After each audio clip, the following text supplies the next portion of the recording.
Todo mundo sem assar aí nesse calor que tá fazendo aqui em Juiz de Fora. Então tá ótimo.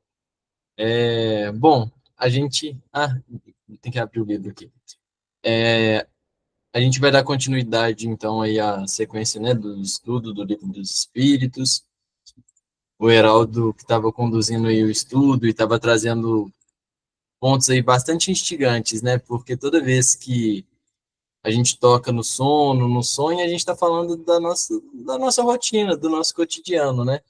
E quantos de nós já não fomos parados lá no centro espírita para falar assim, Pedro, você não vai acreditar, eu Ah, sonhei com essa coisa que foi assim, assim, assado, o que foi. que isso quer dizer?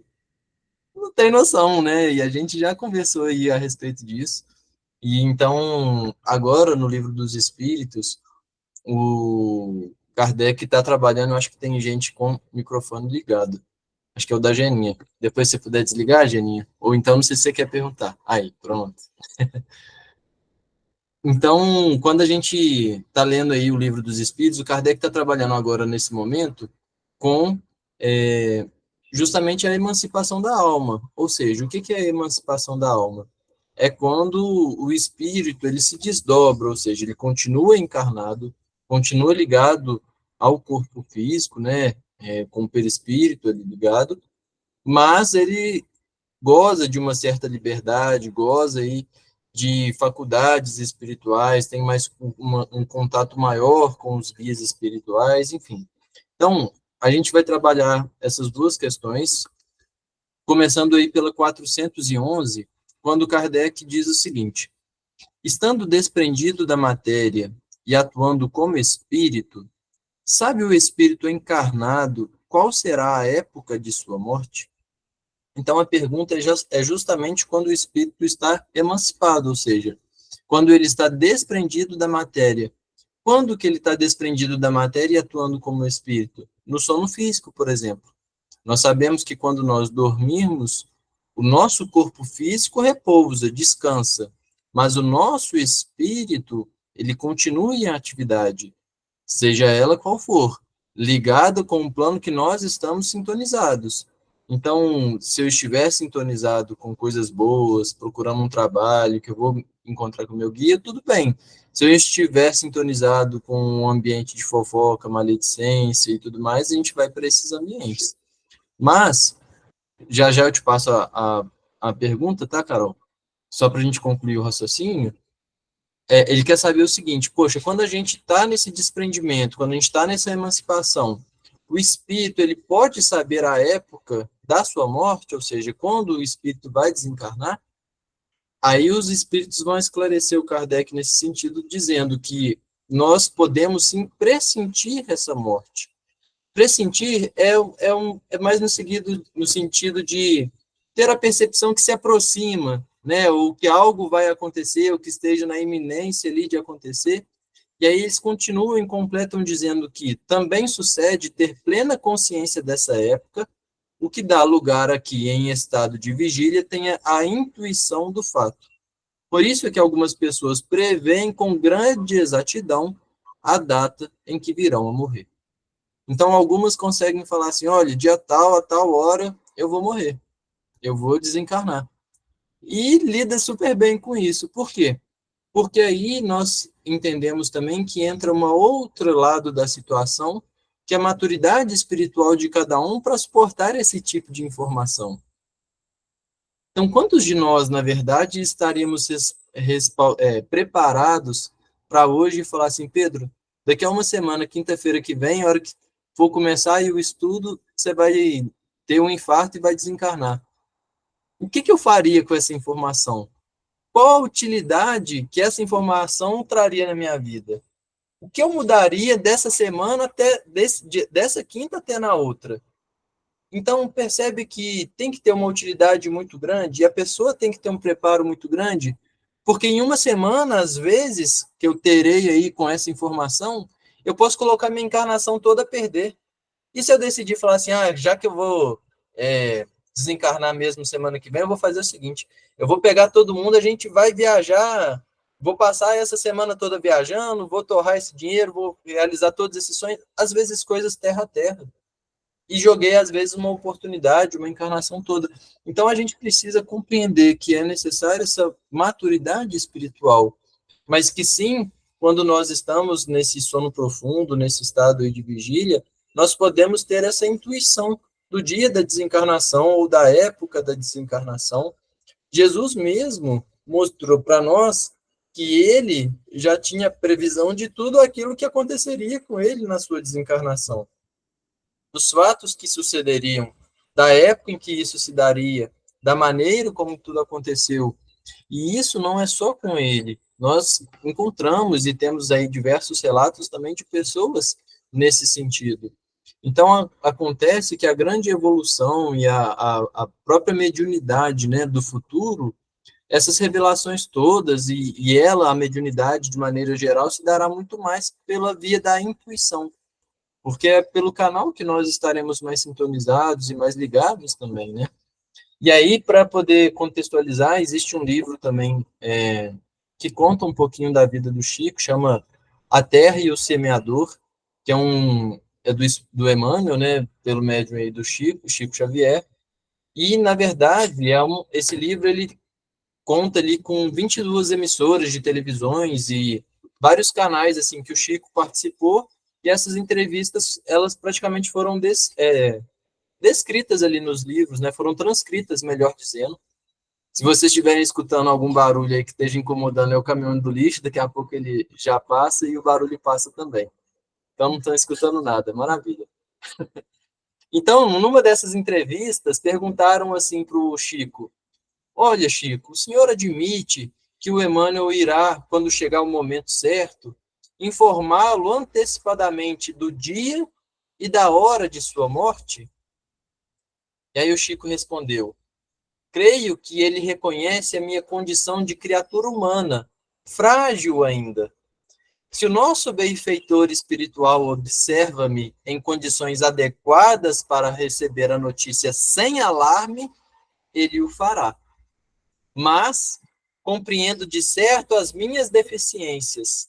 Nosso caro Emmanuel me abençoará com a caridade do silêncio. Então, olha que baita exemplo, né, do Chico para conosco. Então, o que ele coloca aqui? Tem duas situações. A primeira, que se o benfeitor espiritual observar o Chico em condições de receber essa informação de que ele vai desencarnar tal dia, tal horário, e não fazer alarde nenhum, não se desequilibrar com essa informação, e ela for útil e necessária ao Chico, ele o faria.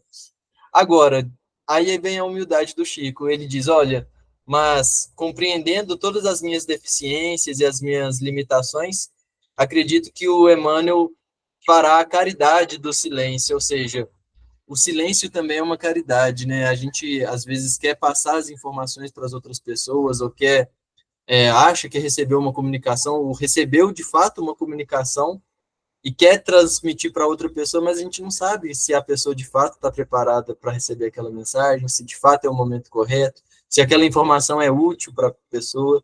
Então, não basta somente querer saber essas informações, né? É necessário que a gente tenha capacidade de receber essas informações. Carol. Eu já tive alguns sonhos que aconteceram e logo depois aconteceu o fato. E isso que você falou, o silêncio, é uma dádiva mesmo.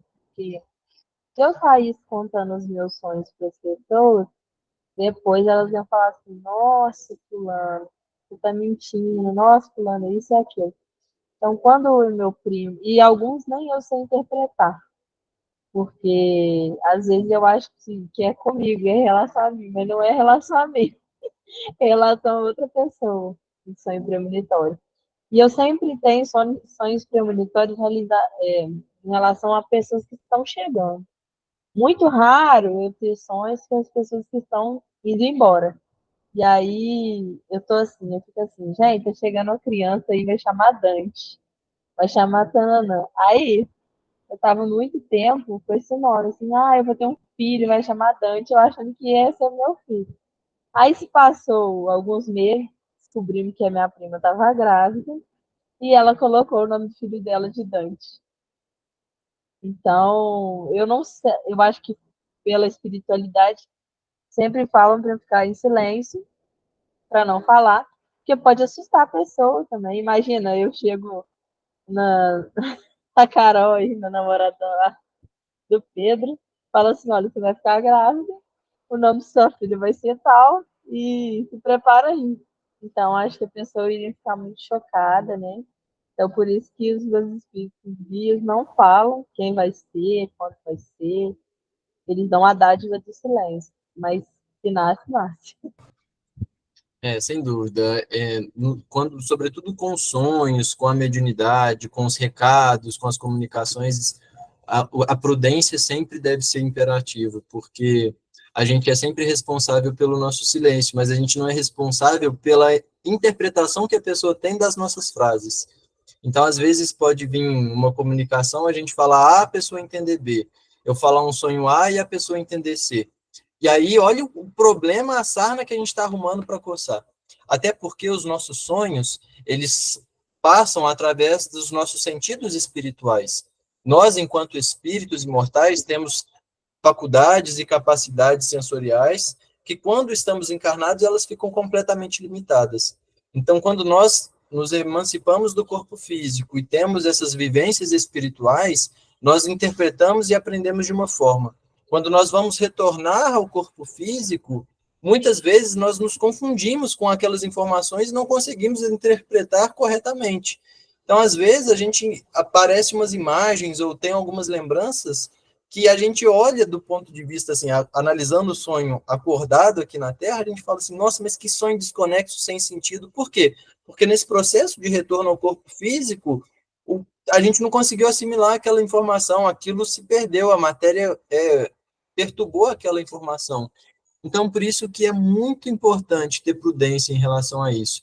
Às vezes, a água para um, por exemplo, eu sonhei com água. Às vezes, a água para um vai ser sinônimo de afogamento, para outro vai ser sinal de libertação. Então, percebe como que é muito delicado essas questões? Então, a gente tem que ter sempre muito cuidado, muita prudência, sobretudo quando a gente está relatando aí na questão, né, sobre a morte de alguém. Então, nossa, eu estou com um pressentimento de que fulano vai desencarnar. Eu tenho uma pessoa que eu faço o evangelho com ela e é batata, assim, é impressionante. Ela vem vivenciando vários lutos seguidos aí ao longo dos últimos 3, 4 anos. É impressionante, assim, eu falei com ela, quando você sonhar comigo, você nem me manda mensagem, não fala nada e esquece, finge que eu não existo. Não quero saber, não tenho preparo porque era impressionante, assim, era questão de semana, ela sonhava, na outra semana acontecia.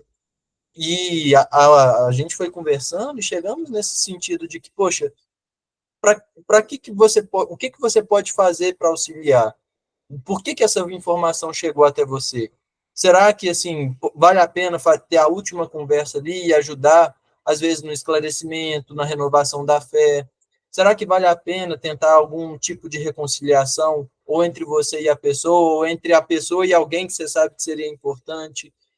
Entende? Então, essas informações são muito mais para a gente atuar nos bastidores, vamos dizer assim, de fortalecimento de fé, de perdão, de amorosidade, de tentar, como se fosse a última oportunidade de aproveitar esses últimos momentos na Terra para cumprir a missão ali, do que simplesmente chegar para a pessoa e falar assim, sonhei que você vai desencarnar semana que vem. E pode ser verdade, mas o que a pessoa vai fazer com essa informação, sabe? Então, isso que a gente tem que ter muito cuidado e muita cautela na hora de passar essas informações adiante. Carol. Tem uma questão também que eu me lembrei. Tem alguns livros, algumas obras que as pessoas produzem, produziram, né, em relação aos sonhos.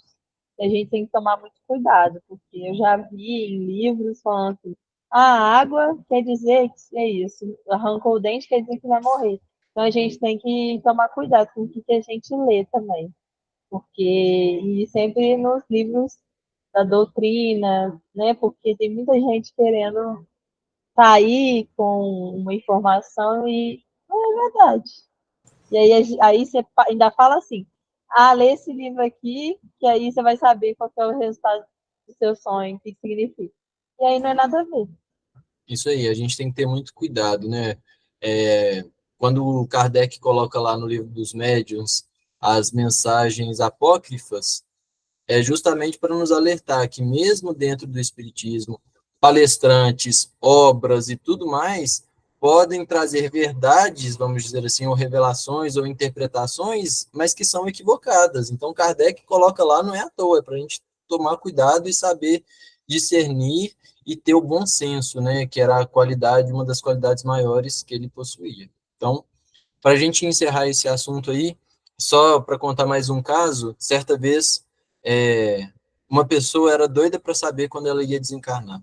Era assim, o motivo da vida dela, a esperança de que o guia chegasse para ela e falasse assim: olha, dia tal você vai desencarnar.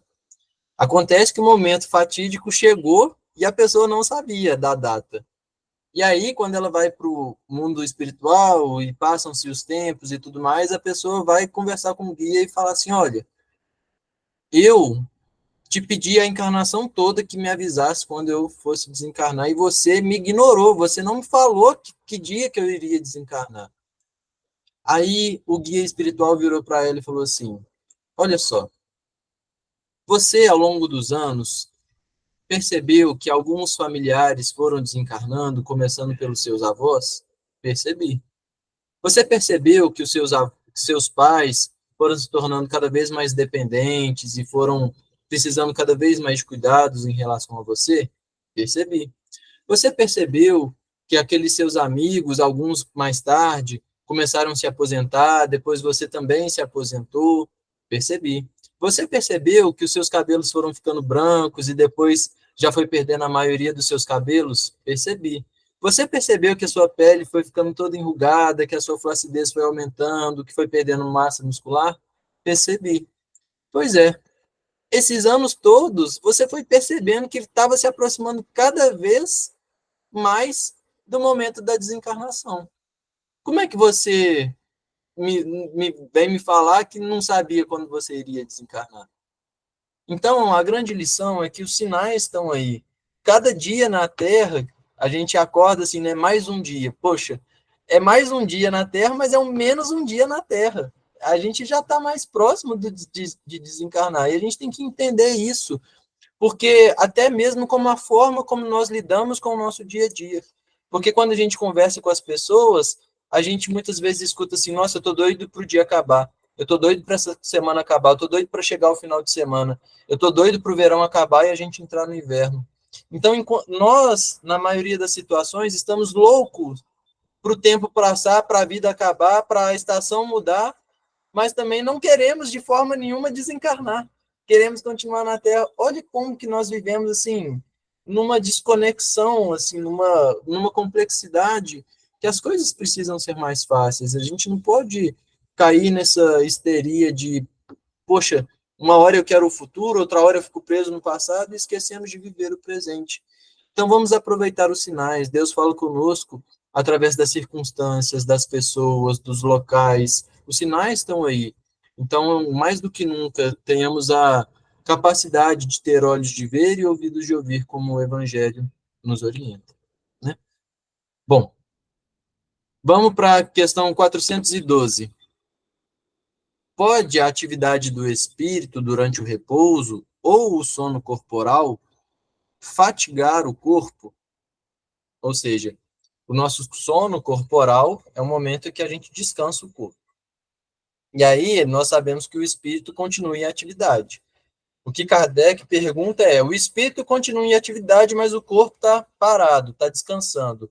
Essa atividade que o espírito está tendo em desdobramento pode afetar o corpo físico? E aí pode fadigar, né, a palavra que o Kardec usa. E aí os espíritos respondem: pode, pois que o espírito se acha preso ao corpo com um balão cativo no poste. Assim como as sacudiduras do balão abalam o poste, a atividade do espírito reage sobre o corpo e pode fatigá-lo. Ou seja, um interfere no outro. Aí, pessoal, eu vou fazer o seguinte: eu vou pedir licença a vocês para a gente explicar essa questão abordando principalmente o sono físico. Por quê? Terça-feira, quando eu tinha dado uma lida nas questões, para já começar a preparar o estudo, eu tinha ido por um caminho. Hoje, quando foi 6 horas da tarde, eu estava relendo ali as questões e tudo mais, me veio uma coisa para ir para um outro caminho. E aí eu decidi ir para esse outro caminho, espero ter a capacidade de poder passar para vocês, porque de fato é um tema assim muito importante, que é sobre a questão do sono físico. E aí eu vou começar essa questão abordando o sono físico do ponto de vista científico mesmo, do que o sono físico representa para o nosso corpo físico, para depois a gente ir para a questão espiritual, porque o sono físico, ele é, assim, não preciso nem discutir. Acho que se eu perguntar aqui, todo mundo sabe da importância do sono físico. E eu queria até fazer uma pergunta a vocês. Vocês dormem bem? Tem uma noite de sono assim boa? Eu vou refazer a pergunta. Quem aqui tem dificuldade de dormir, ou que tem insônia, ou que acorda muito durante a noite, ou que precisa de medicação para poder dormir? Tem alguém que passa por esses processos, tem essas dificuldades? Aí, algumas mãos aí, ó. A Hélida, a Sulimar, a Carol, a Rita, enfim, Evilane, Maria Reis. Então, percebe que isso é muito comum nos nossos dias atuais. Tem muita gente que tem esse problema de dificuldade do sono físico mesmo. E é um problema que a gente enfrenta, assim, de maneira avassaladora. Então, quando nós vamos analisar, por exemplo, os nossos ancestrais, como que era a rotina deles? Primeiro, vamos pegar uma época mais primitiva para clarear o raciocínio e depois a gente vai dando outros exemplos. Vamos voltar, sei lá, 1.000, 2.000 anos atrás. A gente não tinha essa eletricidade toda que nós temos hoje, essa quantidade de luz espalhada que nós temos hoje. Nas nossas casas, nas ruas, nas cidades, não tinha isso. Segundo ponto, a gente tinha pouca comida disponível. A gente tinha que ir à caça, tinha que coletar esses alimentos, então naturalmente fazia com que a gente se exercitasse muito, tinha que às vezes andar aí 20 quilômetros, 30 quilômetros para poder achar algum local que tivesse comida ou fazer alguma caça. Então, vamos para um exemplo mais próximo a nós. Um senhorzinho na roça, aquela família típica mineira, assim, daquelas roças mais afastadas, mais para o sertão aqui de Minas. Como que era a rotina dessas pessoas que não têm eletricidade em casa, né? Até um tempo atrás, vamos dizer assim. As pessoas que viviam ali plantavam as próprias comidas, então acordava cedo para poder tirar leite lá na vaca, arrumar o curral, ia para a plantação, fazia ali a atividade toda. Assim que o sol raiava, elas já levantavam, então costumava ir 4h30, 5 horas, já tá de pé. Quando o sol se punha, já ia para casa, assim, já ia fazer a janta ali, preparar a comida no fogão a lenha, para poder preparar e adormecer. Essa era a rotina dessas pessoas. Então, acordava cedo, dormia cedo, tinha o sol ali guiando e tudo mais. Acontece que, qual que é a nossa realidade hoje? A gente tem muita luz, é muita luz artificial, assim, nas nossas casas, por exemplo, aqui, luz branca, celular, tela, televisão, é muita luz que hoje tem diretamente para a gente. A maioria das pessoas hoje continuam sedentárias, não praticam uma atividade física, ou seja, nós saímos de uma pessoa que precisava plantar o que comer, cuidar da horta, ou até mesmo caçar a alimentação, para não fazer mais atividade física, e termos a comida aí disponível para nós, com uma alta densidade calórica, e a gente não precisa nem descer lá na portaria para poder pegar a comida que chega pelo iFood. O entregador vem até a nossa porta, vai lá e pega a comida. E qual que é o resultado dessa mudança toda? É uma incompatibilidade até mesmo evolutiva. Então, uma das coisas que a ciência mostra é que nós vivemos num mundo de obesidade, de insônia, de depressão e de ansiedade. Volto a dizer, vivemos num mundo de obesidade, insônia, depressão e ansiedade, principalmente porque nós não estamos dormindo direito. O que a ciência nos diz? Que um adulto, depois eu vou pedir para vocês abaixarem a mão, só para eu saber quando vocês quiserem fazer uma pergunta, aí vocês deixam a mãozinha levantada, senão eu fico sem referência aqui. O André quer fazer uma pergunta, não é isso, André? Ou não? Beleza. Já já eu passo a bola para você então aí. Então, veja bem, só para a gente continuar o raciocínio, a ciência nos diz que um adulto precisa dormir de 7 a 9 horas de sono. Então, se nós dormirmos 6 horas, é pouco, é ruim, é prejudicial. Se nós dormirmos 10, 11 horas, também é muito, é ruim, é prejudicial. Precisamos ficar nesse intervalo entre 7 e 9 horas de sono. Então, vamos pegar um exemplo. Se eu sei que eu preciso dormir 7 horas de sono por noite e eu durmo 6 horas, isso de segunda a sexta-feira, durmo 6 horas na segunda, durmo 6 na terça, chego no final da semana, no domingo, eu estou devendo 6 horas de sono. Ou seja, é como se eu tivesse passado uma hora, uma noite inteira acordada. Isso faz com que a nossa capacidade cognitiva seja de alguém que virou uma noite, sendo que a gente não virou, a gente só dormiu menos do que o necessário. Então, eles fizeram um teste, isso está lá na revista Sleep, que é uma revista científica. O que eles fizeram? Eles pegaram vários participantes, várias pessoas, e dividiram essas pessoas em grupos, pessoas que dormiriam 4 horas por dia, 5, 6, 7, 8 horas por dia. E depois eles fizeram um teste de raciocínio lógico, de discernimento, esses testes da parte racional, intelectual, para analisar a capacidade dessas pessoas. Naturalmente, o grupo que se saiu melhor foi o que dormiu 8 horas por dia. E o que pior foi aqueles que viraram à noite, depois que dormiram 4 horas, 5 horas e tudo mais. Acontece que eles fizeram um questionamento. Eles passaram um formulário perguntando como que as pessoas se sentiam por ter dormido 4, 5, 6 horas. E o mais curioso é o seguinte, é que as pessoas que dormiram 6 horas, tiveram 6 horas de sono, falaram que se sentiram tão bem quanto uma pessoa que dormiu as 8 horas completas. Mas o que os testes mostraram? Que as pessoas que dormiram 8 horas tiveram um resultado de raciocínio lógico, de capacidade cognitiva, muito superior àquelas que dormiram 6. Então, o que acontece? Ou seja, a maioria das pessoas que dormem 6 horas falam que estão descansadas, que dormiram bem. Mas a nossa parte cognitiva e racional não é de uma pessoa que dormiu 8 horas, é de uma pessoa que dormiu 6 horas. Ou seja, a qualidade e essa condição do sono, a quantidade importa. Importa muito, ou seja, entre 7 a 9 horas. Mas aí vem um outro detalhe, e já eu passo a bola para você, só para fechar essa parte. Vem um outro detalhe aí. Não basta dormir às 7 horas. Tem vezes que a gente vai dormir às 7 horas e vai acordar moído. A gente vai acordar cansado. Por quê? Porque dentro do sono, dentro do nosso ciclo circadiano ali, nós temos 5 ciclos de sono e alguns falam que é entre 3 e 4 estágios. Então, como é que funciona? A gente vai dormir. Vamos dizer que a gente vai dormir 10 horas da noite. Quando a gente está acordado e vai dormir, a gente vai induzir a esse sono. E esse primeiro sono que a gente entra é um sono superficial. E ele vai durar ali mais ou menos 20 a 30 minutos, que é quando nós entramos nesse primeiro estágio desses 5. Depois que a gente está nesse estágio, depois de 1 hora e 20, nós entramos naquilo que o pessoal chama de sono profundo. O que é o sono profundo? É aquele momento em que a gente assim, está apagadaço. Para acordar, tem que sacudir a pessoa, chamar, cutucar a pessoa, porque senão ela não acorda. E é justamente nesse sono profundo que nós nos revigoramos. É o momento em que a gente, de fato, repousa e descansa. Ou seja, o que a ciência diz é que a gente precisa ficar nesse sono profundo pelo menos 1 hora. E que o ideal seriam 2 horas nesse sono profundo.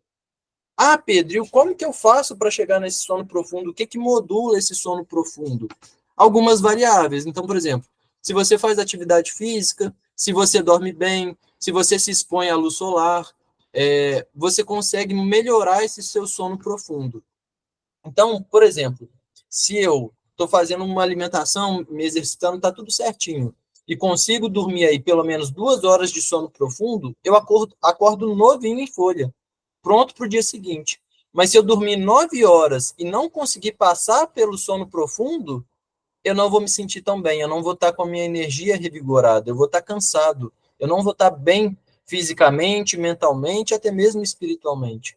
Então a gente precisa passar pelo sono profundo. Depois que a gente passa no sono profundo, nós voltamos a subir. É como se fosse um ciclo mesmo, né? A gente vai, desce até o sono profundo, depois a gente começa a fazer o caminho inverso, que é para os estágios mais superficiais. E aí nós vamos para um que é como se fosse, é um estágio em que nós praticamente estivéssemos acordados, que é o que o pessoal chama de sono REM. É um sono que, nesse momento, a nossa noradrenalina aumenta, muitas vezes a gente até acorda, que é quando a gente mexe na cama, ou então acorda para poder fazer xixi e tudo mais. E é justamente nesse momento em que, assim, às vezes a gente abre o olho, só dá uma olhadinha, vê o que está acontecendo e já apaga.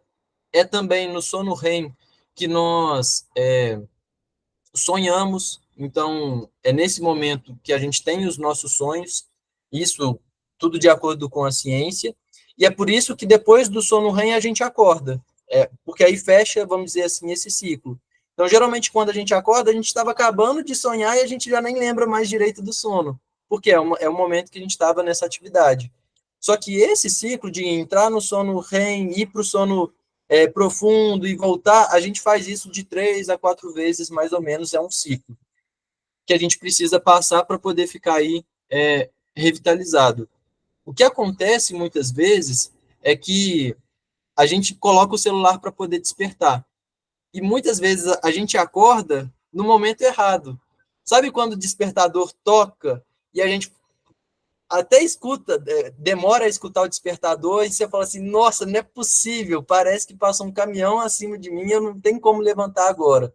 Provavelmente é por dois motivos, ou porque a gente não passou pelo sono profundo, ou porque a gente acordou justamente no sono profundo. Ou seja, o nosso ciclo circadiano está errado. Não, o natural nosso, quando está tudo certinho, é a gente acordar de forma espontânea e acordar bem. Então, veja bem, esses detalhes são todos muito importantes. Então a gente precisa passar por isso. Aí acontece que, eu já falei para vocês que precisamos dormir de 7 a 9 horas. Não basta dormir somente essas 7, 9 horas, a gente precisa passar por todas essas etapas do sono. E aí que vem um grande agravante da sociedade. Muitas pessoas usam medicamentos para dormir. Só que não existe nenhum medicamento, nenhuma medicação hoje que imite o sono natural. Ou seja, nós usamos a medicação, apagamos, mas nós não passamos por essas etapas do sono físico. Então, o que acontece? A pessoa usa remédio para poder dormir e usa remédio para poder ficar acordado, para ter disposição, para ter energia. Olha só as complicações. Então, hoje a ciência ainda não tem nenhum remédio que consiga fazer com que o sono se ajuste e seja de fato o sono natural. Então, a gente vai resolver essa situação agora. Só antes de dar a solução, eu vou passar a bola aí só para o André, porque senão eu vou deixar ele muito tempo esperando. Não, de forma nenhuma. Olha só, Pedro, complementando o que você falou, todo o avanço tecnológico, principalmente que nós atravessamos nos últimos 60 anos, ele foi avassalador e ele foi num processo exponencial. Consequentemente, o nosso corpo, ele não acompanha todo esse avanço e, consequentemente, ele está aquém da tecnologia disponível hoje. O que faz com que a gente apresente uma série de comportamentos e deficiências em função disso. E aí, existe um outro aspecto quando você fala da questão medicamentosa. O medicamento, ele, em vez de ser uma melhora, ele é um destruidor.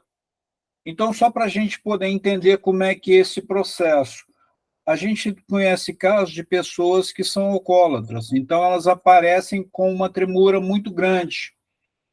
Então, ela não tem, ela precisa do álcool para fazer o processo de sinapse no seu cérebro e, consequentemente, ganhar estabilidade. E isso vai se aprofundando cada vez mais e a gente vai perdendo o nosso sono. E Divaldo fala uma coisa interessante sobre isso também. Ele fala que, em vez de nós avançarmos no relógio da tecnologia, a gente precisa, na verdade, estabilizar no processo vibracional. Quando nós estabilizamos no processo vibracional, consequentemente, nós ganhamos qualidade no nosso sono e fazemos o nosso corpo repousar de forma natural e espontânea, contribuindo para o nosso desdobramento durante o nosso sono. E isso, a gente não está alerta a esse processo. Exatamente. Perfeito. Ótima colocação, André. Carol.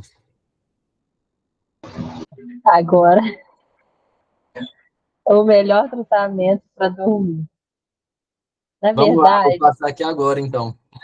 não, deixa eu falar. Eu estou tomando um medicamento que o psiquiatra passou. E aí eu estou passando a perna na minha mãe no psiquiatra agora. Porque eu falo com todo mundo e o pessoal não acredita. Eu tenho horário para dormir e para acordar. Só que durante as crises, eu não durmo. E aí o meu horário para dormir e para acordar é tipo assim, de 8, eu vou dormir geralmente 8 horas e acordo cedo. E aí eles acham que existe um tempo certo para eu dormir e acordar. Aí eles falam assim, tem que tomar remédio de 10 horas para acordar tal hora. Só que quando eu faço meditação, os meus processos espirituais para dormir, eu durmo na hora que eu quero dormir, entende? Na hora que eu preciso dormir, já vai me dando sono, umas 8, 9 horas. E aí eu tenho que ficar esperando dar 10 horas para tomar um remédio, para ele me induzir no sono, depois ter que tomar um para acordar. Sendo que se eu pedir a espiritualidade, ela vai me acordar no horário certo. Então é muito complicado, porque É quando você está em complicado. crise. A gente vai chegar lá, assim, foi bom você ter trazido esse exemplo. Eu vou. E a gente vai chegar lá, porque é muito comum e a gente precisa conversar sobre isso, porque é o que está acontecendo hoje na sociedade, né? Bom, o que a ciência hoje, então, nos diz para a gente poder regular o sono e conseguir dormir bem? Primeiro ponto é fazer exatamente o que a Carol falou. Definir um horário para acordar e definir um horário para deitar. Esse é o primeiro passo. Ah, Pedro, mas e no final de semana? Não posso dormir até mais tarde? Enquanto a gente está ajustando o sono, define um horário para dormir, define um horário para acordar. Primeiro passo. Segundo passo, acordou, se expõe à luz natural por pelo menos 30 minutos. Pedro, você não está entendendo a minha rotina. Eu acordo, faltando 10 minutos para pegar o ônibus para ir no trabalho. Não tem nem como eu ficar lá meia hora pegando sol. Não, pessoal, não é isso. Quando a ciência diz se expõe à luz solar, é o seguinte: é que quando a gente acordar, a gente abre a nossa cortina do quarto. Então, não deixa a casa fechada. Acordou, já abre tudo, abre as janelas. Se possível, vai até a varanda, dá uma olhada no dia. Eu tenho a possibilidade de tomar um café na minha varanda. Tome, não tem problema, assim. Não é ficar olhando para o sol. O dia está nublado, então não tem como expor a luz solar. Não. Um dia nublado, assim, a quantidade de lux é muito superior a qualquer luz que a gente tem. Quando eles dizem ter contato à luz solar, é ter esse contato com que o dia clareou, que o dia raiou. E eu vou explicar o porquê disso. O que acontece? A gente precisa ter esse contato com a luz, porque a gente tem no cérebro uma região chamada hipotálamo, ela fica mais ou menos aqui no meio das duas orelhas, um pouco mais para baixo e bem no meio ali do nosso cérebro. E o hipotálamo é ele que vai regular a nossa fome, o nosso sono, libido, disposição, o nosso ciclo circadiano. Então, é ele que vai controlar toda essa parte.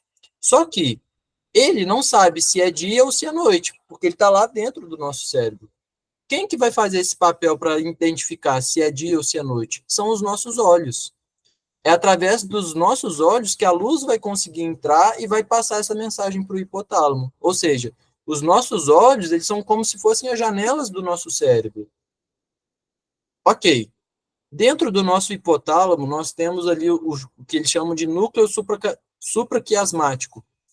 E dentro desse núcleo, nós temos ali alguns genes chamados clock. Isso foi quando se descobriram isso, em 2017, os médicos, os cientistas, eles ganharam um prêmio Nobel de medicina. Pra vocês verem como que é importante isso que a gente está conversando. E aí, o que eles fizeram? Eles fizeram um experimento que, vamos supor, todo mundo aqui do grupo vai para uma caverna e vai ficar sem luz sem relógio, durante 21 dias dentro dessa caverna. O que eles perceberam? Que passado 4 dias, cada um vai estar dormindo num horário diferente. A gente vai estar dormindo, às vezes, 4 horas da manhã e acordando meio-dia.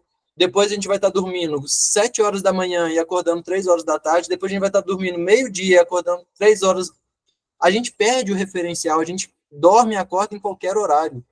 Então, esse estudo ele mostrou 2 coisas. Que, primeiro, a gente dorme e acorda num ciclo de 24 horas. Ou seja, quando dá 24 horas, a gente precisa ter dormido e precisa estar em vigília, precisa estar acordado. E esse ciclo, ele vai se arrastando se a gente não informar para o nosso cérebro que é dia. Era o que acontecia na caverna. Como eles não tinham contato com a luz solar, esse ciclo foi cada vez passando. Uma hora eles iam dormindo 3 horas da tarde, depois 4, depois 5 da tarde. Não tinha um horário fixo, não tinha uma referência. Por quê? Porque essa luz não chegava no hipotálamo.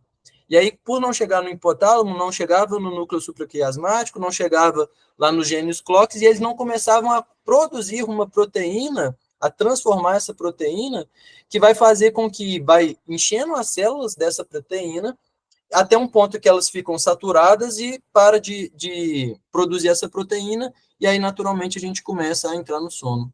Então, é muito importante, esse é o nosso segundo passo.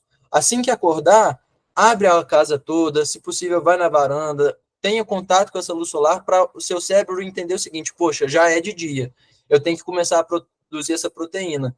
Então, já vai começar a mudar os hormônios no seu corpo, porque se a gente acorda, por exemplo, 6 horas da manhã, mas fica lá vendo vídeo na internet, enrolando com o quarto todo escuro e só levanta 11 horas da manhã, para o nosso cérebro é como se a gente acordasse 11 horas da manhã.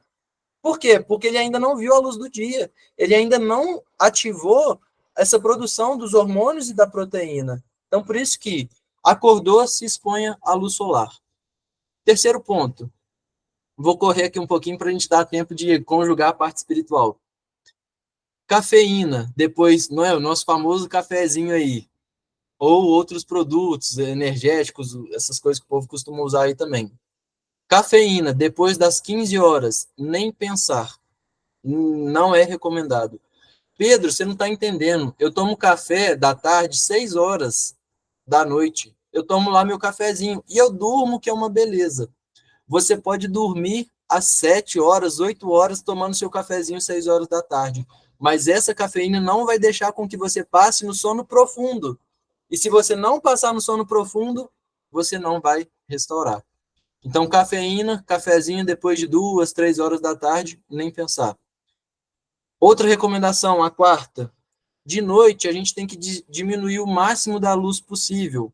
Ou seja, essa luz branca, igual eu estou aqui no meu quarto, é horrível. A gente não deveria utilizar.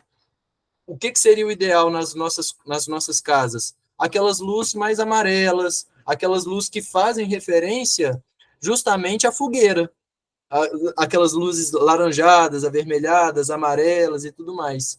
E o que é o ideal? Que tenha a menor quantidade de ruído e de iluminação da nossa casa.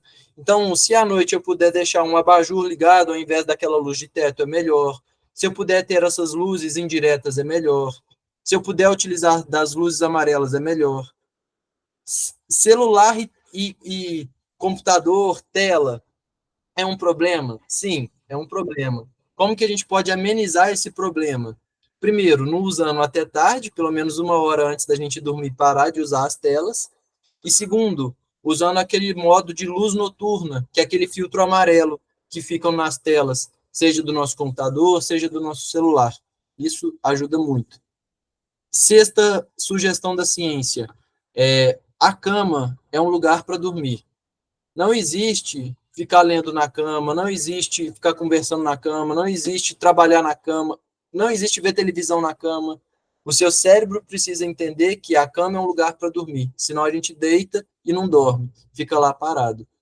E, por fim, para quem acorda de madrugada, que é natural acordar 2, 3 vezes aí de madrugada, não tem problema nenhum, é não olhar as horas, porque se a gente acorda de madrugada, sei lá, para ir no banheiro e ver lá, são 4 horas da manhã. Ai, meu Deus do céu, eu só vou poder dormir mais 2 horas, porque senão meu computador, meu celular vai despertar. a gente já fica ansioso, já não dorme direito, e aí pronto, danou-se. Então, acordou de madrugada, deixa o celular para lá, não olha o horário e se prepara. Então, isso tudo é muito importante, por quê? Porque todas as pessoas, sobretudo aquelas que estão com transtornos mentais, e aí já fazendo um merchan, que no sábado a gente vai ter um seminário aí, conversando sobre a área do atendimento espiritual e os transtornos mentais. Depois a Celinha pode disponibilizar o link lá no grupo para quem quiser participar, e vai ser conversado bastante sobre essa área do acolhimento, do atendimento espiritual e os transtornos mentais. Acontece que todos esses pacientes, e todos nós que temos dificuldade com sono, sobretudo as pessoas que estão passando por esse processo de psicólogo, psiquiatra e tudo mais, se a gente não consegue regular o sono, as pessoas não têm inteligência emocional. É só a gente perceber nós mesmos, se a gente passar uma noite mal dormida, no outro dia a gente vai estar mais irritado, a gente vai fazer escolhas ruins, a gente vai querer comer chocolate, beber cerveja, fazer as coisas que a gente não faria em condições normais. Então, o primeiro passo de um psicólogo, psiquiatra, quando ele começa um tratamento com alguém, é arrumar justamente o sono da pessoa. Por quê? Porque aí ela começa a ter essa capacidade de discernimento. Porque a parte que eles chamam quente do cérebro, esse miolo, que vai trabalhar essa parte emocional, a pessoa está muito ativa, que é uma recompensa imediata. Enquanto que aquelas partes mais para fora, como, por exemplo, o cérebro, o córtex pré-frontal, que é responsável pela parte cognitiva, de raciocínio, de discernimento, ele não está muito ativado. Então, o que a gente precisa fazer? Trabalhar justamente isso, para que a pessoa entenda que ela precisa adiar essa recompensa para trabalhar o futuro. Pedro, e como que a parte espiritual entra nisso tudo? Porque se uma pessoa me procura, ou se nós mesmos estamos com essas dificuldades para dormir, estamos com essas dificuldades no sono, e nós não cuidamos dessa parte física, não adianta a gente só pedir do ponto de vista espiritual. Porque muitas vezes a gente não costuma conjugar as duas coisas. Se uma pessoa pergunta para alguém que não é espírita ou não é espiritualista, ela só vai passar a recomendação da ciência. Se alguém vai procurar, às vezes, a gente no centro espírita, a gente só vai passar as recomendações espíritas. Sendo que, na verdade, a gente precisa conjugar as duas. Ou seja, precisamos conjugar tudo isso que eu passei para vocês, que é o que a ciência recomenda, estudo científico comprovado e tudo mais, e com a parte espiritual. Porque também não adianta eu fazer todas essas recomendações e não cultivar o hábito do evangelho no lar. A minha casa ser um problema que toda hora tem alguém falando palavrão, toda hora tem alguém fazendo discussão, que eu fico falando mal dos outros toda hora, que eu fico numa fofocaiada danada. Por quê? Porque aí diz o Miramês, comentando essa questão, que se a nossa alma ela se encontra atribulada, onde quer que ela seja, ela vai transmitir para o corpo, ou seja, para esse instrumento de carne, essa turbulência, de forma que o corpo não vai descansar.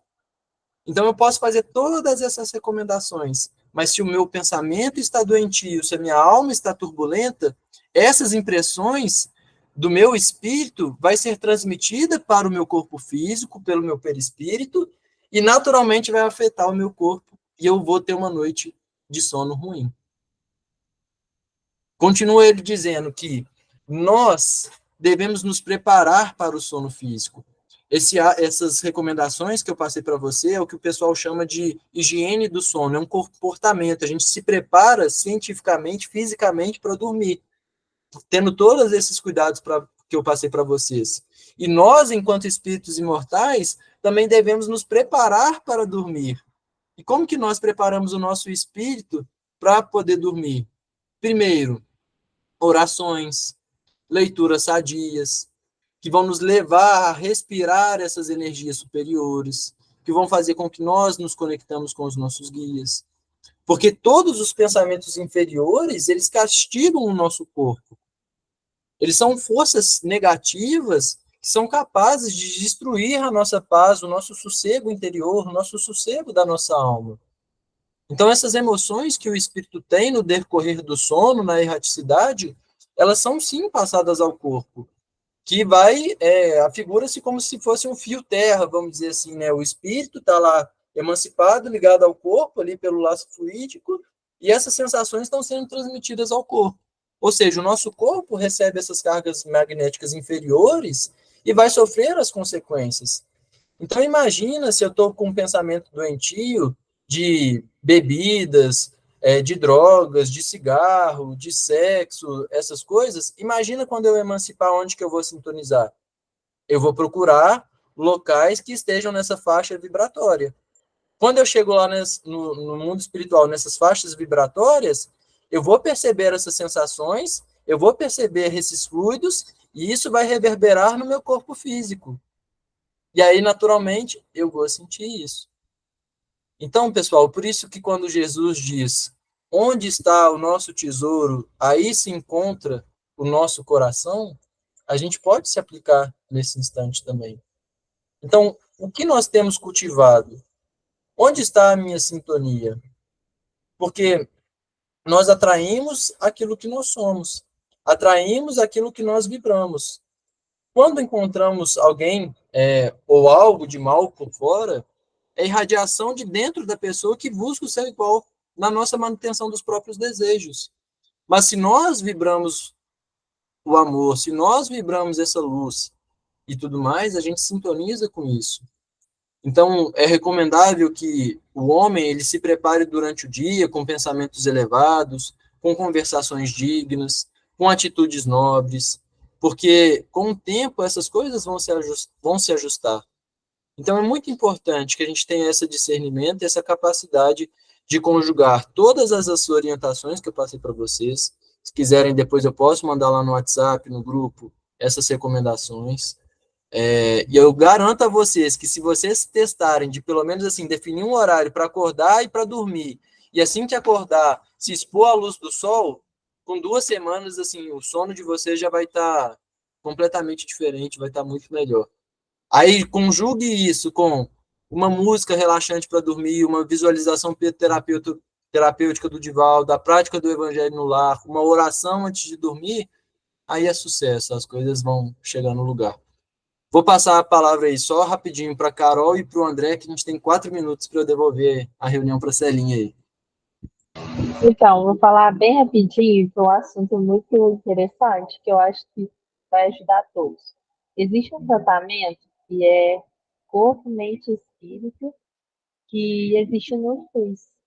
Então, qualquer pessoa que precise, que não, às vezes não tem condição financeira, pode ir até o SUS fazer esse tratamento. É um tratamento, se eu não me engano, é filantropia. Como é que é? Não sei.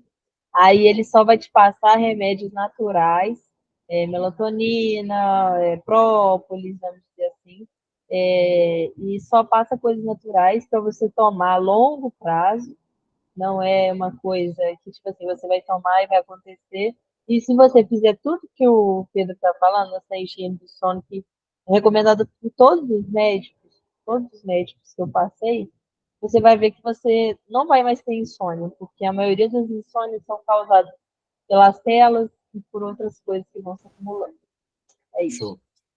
Eu só queria aproveitar só para fazer um disclaimer aqui no que a Carol falou aí também. Eu não estou falando para ninguém mudar a medicação, para ninguém parar de tomar remédio, nem nada disso não, tá, pessoal? É só a parte do higiene do sono é algo que qualquer um de nós pode fazer, assim como a parte espiritual. E aí, naturalmente, vai acompanhando isso com o psicólogo, com o psiquiatra, com o seu médico que acompanha isso, para poder decidir aí o que vai incluir e o que vai tirar, tá bom? Ninguém mudando o tratamento sem passar pelos médicos aí não, pelo amor de Deus. André. Pedro, só complementando aí o que você falou, uma das coisas que é muito recomendada é o banho também, que nos ajuda no processo de aliviar as tensões corporais que muitas das vezes carregamos ao longo do dia.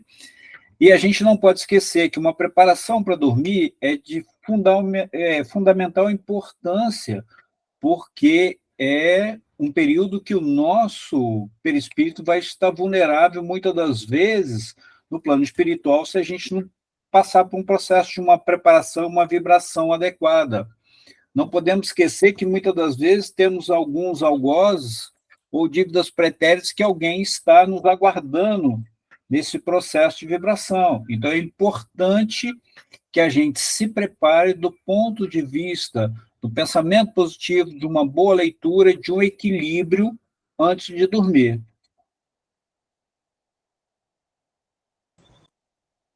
Exatamente, André. A gente tem que estar vigilante aí, orar e vigiar, né? Como diz nosso mestre. Bom, Celinho, então é isso, em cima do ponteiro aí, certinho. Obrigado Antes aí, de pessoal. encerrar, eu queria lembrar, dentro dessa preparação do sono, que foi muito útil, muito boa essa fala de hoje, né? Porque é uma questão que todos nós enfrentamos, é o que a gente escolhe para ler, para conversar e para assistir à noite, um pouco antes de dormir, ou dentro dos nossos lares. Porque nós, dependendo do programa de TV que a gente vai assistir, o tipo de companhia, porque nós criamos uma ligação, uma sintonia, uma linha de sintonia.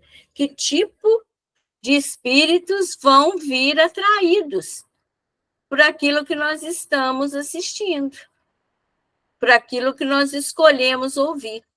Por isso que o Pedro colocou, e o André também, muito oportunamente, a escolha do que vamos ler, do que vamos ouvir, do que vamos conversar. De preferência, alguns assuntos que envolvem discussão, que nos criam ansiedade, aflição, nos irritam, a gente procura deixar para outro dia. Até porque, muitas vezes, se a gente estiver bem preparados, nós vamos encontrar com nossos mentores, nossos guias, que vão nos aliviar um pouco as tensões, nos ajudar, nos aconselhar, conversar conosco, e no dia seguinte nós vamos estar mais preparados para essas conversas. E esse tempo que o Pedro falou de contato com a luz solar no início do dia, também nos ajuda, inclusive a respiração, aquela respiração pausada.